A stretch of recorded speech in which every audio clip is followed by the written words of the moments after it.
என் பேர் பரிதா, என் புருஷன் பேர் பிச்சைக்கனி. நான் எனக்கு கல்யாணம் ஆகி 47 வருஷம் ஆச்சு. கொஞ்சம் கொஞ்சமாக சொத்து சேர்த்தேன். என் புருஷன் பேரில் இருக்கிற அன்பில் என் புருஷன் பேரில் வாங்குறதுக்கு அனுமதித்தேன். இன்றைக்கி சொத்தை பூரா அவர் மக பேரில் மாற்றி விற்கிறாரு. டிஸ்ட்ரிக் கோர்ட்டில் கேஸ் ஓடுது.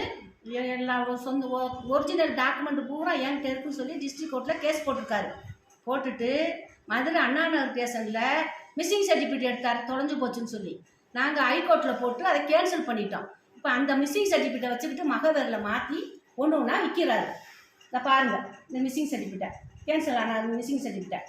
சொத்து சேர்த்தேன், ஏழை சீட்டு போட்டு கொடுத்தேன், பேரில் சில பணம் போட்டு கொடுத்தேன், களை எடுத்தேன், கருதறுத்தேன், அம்புட்டு கஷ்டப்பட்டேன். இன்னைக்கு குடி இருக்கிற வீட்டை கூட மாற்றி கொடுத்துருச்சு இந்த ஆள். குடி இருக்க கூட வீடு இல்லாமல் நான் ஒரு முடியாத பிள்ளைய வச்சுக்கிட்டு நான் கஷ்டப்பட்டு கண்ணீர் வடிச்சு தெரியுறேன்.